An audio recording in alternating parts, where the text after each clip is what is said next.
Arrête tout ce que tu fais, juste 10 secondes. Le 28 février 2026, les États-Unis et Israël lancent une offensive massive contre l'Iran. Frappe sur les sites nucléaires, bases militaires, Téhéran en feu. Khamenei est mort.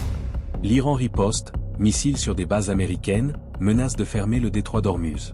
Et toi, à Douala, tu te dis, c'est loin, ça me concerne pas. Erreur. Dans les 7 prochains jours, le litre de super pourrait passer de 750 à 950 francs CFA, ou plus. Ton transport en commun? Plus 30 à 50%.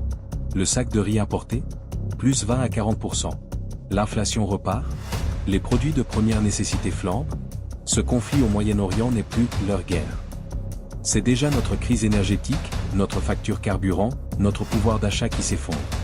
Bonjour à toi, dans cette vidéo de 15 minutes on va voir exactement pourquoi la guerre en Iran peut changer la vie de millions de Camerounais et d'Africains en 2026. Accroche-toi, parce que ce que tu vas découvrir va te faire regarder l'actualité différemment. Allons-y. Je t'explique le conflit en 2 minutes. On commence par les faits, très vite, parce que c'est important de comprendre ce qui se passe exactement.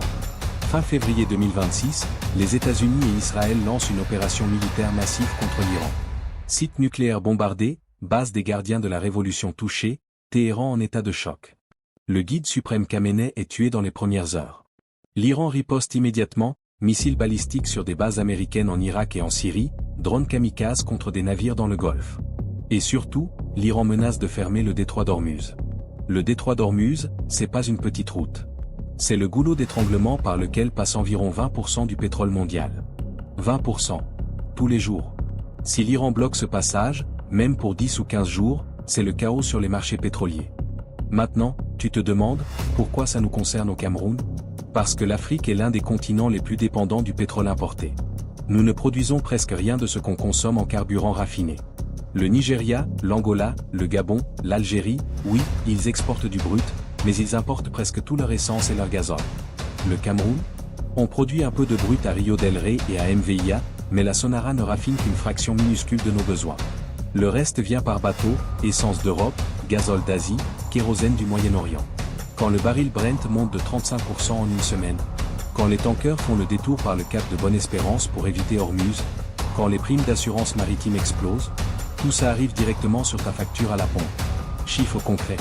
Aujourd'hui, début mars 2026, on parle déjà d'une hausse possible de 100 à 200 francs CFA par litre d'ici fin avril si le conflit dure. Et ce n'est pas fini. Allons concrètement, à ce que tu ressens dans ton quotidien à Douala ou à Yaoundé. Premier choc, le carburant. Le prix du super et du gazole va monter.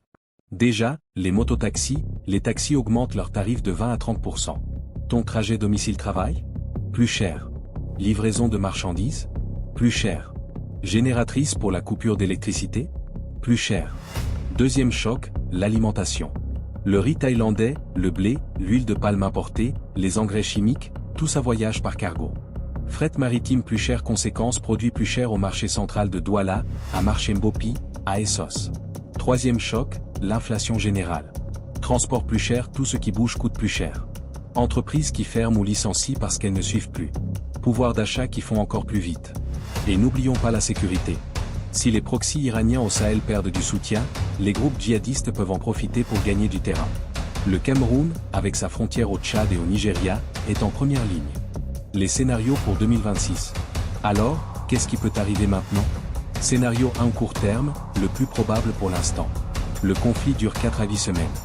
Le pétrole monte fort, puis redescend un peu quand Ormuz reste ouvert. L'Afrique encaisse une inflation importée de 6 à 12% sur l'année. Dur, mais gérable, si le gouvernement arrive à subventionner un minimum. Scénario 2, le cauchemar. Ormuz fermé plusieurs mois. Baril à 150 ou 200 dollars. Récession mondiale.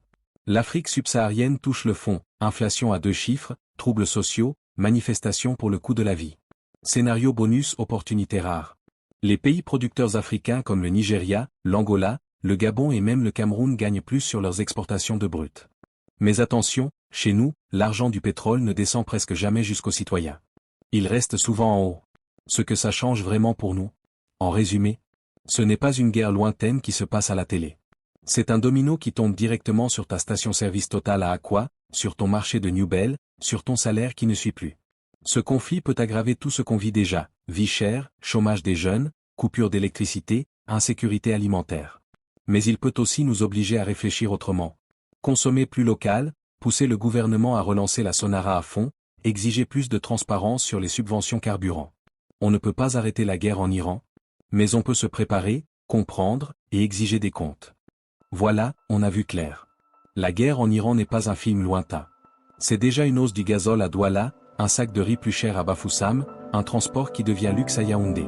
C'est l'inflation qui repart, le pouvoir d'achat qui fond, et potentiellement des tensions sociales qu'on n'a pas vues depuis longtemps. Mais il y a une bonne nouvelle, on peut se préparer. Suivre les prix, consommer local quand c'est possible, exiger de la transparence sur les subventions carburant, comprendre les chaînes mondiales. Si cette vidéo t'a ouvert les yeux, fais-moi plaisir. Like tout de suite si tu penses que ce conflit va vraiment changer nos vies au Cameroun. Partage à un ami, à ta famille, à ton groupe WhatsApp, plus on en parle, plus on peut anticiper. Abonne-toi plus cloche, les prochaines semaines vont être chaudes, je vais suivre l'évolution jour après jour, prix carburant, décision gouvernementale, impact réel. Dis-moi en commentaire, à Douala ou ailleurs, tu commences déjà à sentir la hausse? Tu as peur de quoi le plus? Merci d'avoir regardé jusqu'au bout.